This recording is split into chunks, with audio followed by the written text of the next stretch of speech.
बंद करो, अत्याचार नहीं सहेंगे, कोना कोना डोले, तानाशाही नहीं चलेगी, तानाशाही नहीं चलेगी। नगर पालिका प्रशासन मुर्दाबाद,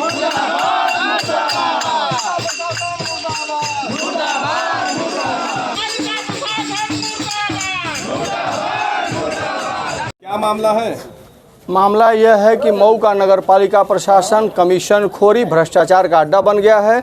जनता के धन को लूटा जा रहा है, सरकार के धन का बंदरबाद किया जा रहा है। एक गिरोह बनाकर, संगठित गिरोह बनाकर देश के और जनता के पैसा को लूटा जा रहा है।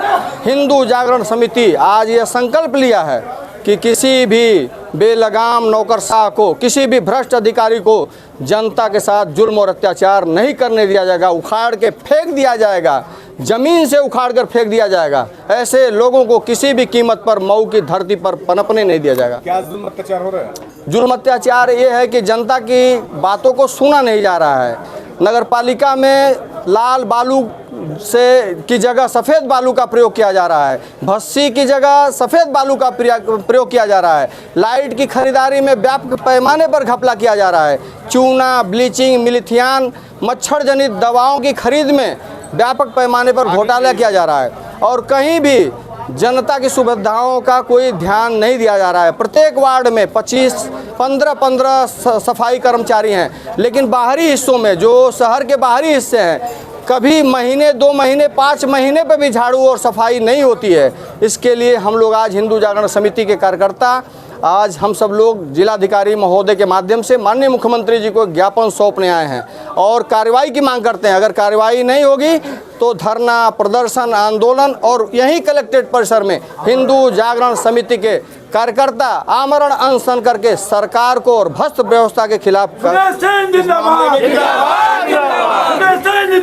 इस मामले में कई बार नगर विकास मंत्री जी से शिकायत भी की गई है, वो भी सुन नहीं रहे हैं। क्या लगता है, मिली भगत है क्या? अगर नगर विकास मंत्री की यह जिम्मेदारी है कि कम से कम वह जो विकास कार्य कराए जा रहे हैं उनकी गुणवत्ता तो जान लें। सिर्फ एक लोग, उनके कुछ लोग हैं, सिर्फ नारा लगाते हैं, एके है तो ओके है। क्या ओके है? मैं पूछना चाहता हूँ, क्या ओके है मऊ में? ओके क्या है? कुछ नहीं ओके है, कुछ भी ओके नहीं है। जनता के साथ अन्याय किया जा रहा है, जनता के जन सुविधाओं के साथ खिलवाड़ किया जा रहा है।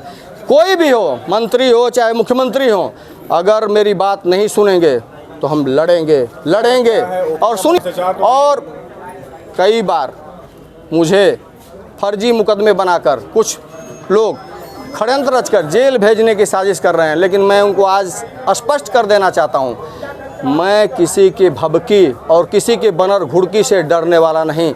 एक बार नहीं, 100 बार भी मऊ की जनता के सवाल पर जेल जाना पड़ेगा तो जाऊंगा और आखिरी सांस तक आउटसोर्सिंग के कर्मचारियों की कटौती करके भारी घपला किया जा रहा है। इसे बर्दाश्त नहीं किया जाएगा, किसी भी कीमत पर बर्दाश्त नहीं किया जाएगा। नगर पंचायत कोपागंज का भी यही हाल है। नगर पंचायत, हर नगर पंचायतों का हाल यह है। माननीय मंत्री जी, एके है तो ओके है, बस एक ही नारा कुछ लोग लगा रहे हैं, एके है तो ओके। मैं पूछ रहा था, क्या समझा भ्रष्टाचार ओके है, क्या समझा जाए? अब जो भी समझे आप, भ्रष्टाचार ओके है भाई। माननीय मंत्री जी को इस पर ध्यान देना चाहिए। जो लोग हैं उनका सब कुछ माननीय मंत्री जी एक नौकरसार है, एक जिम्मेदार मंत्री है सरकार के। उनको जो काम हो रहे हैं विकास कार्य के, यह देश का पैसा है, यह जनता का पैसा है, यह लोगों का पैसा है, उनको गुणवत्ता का ध्यान देना चाहिए। एक तरफ सड़क बन रही है, एक तरफ नाली बन रही है, एक तरफ नाले बन रहे हैं और पीछे से टूटता जा रहा है।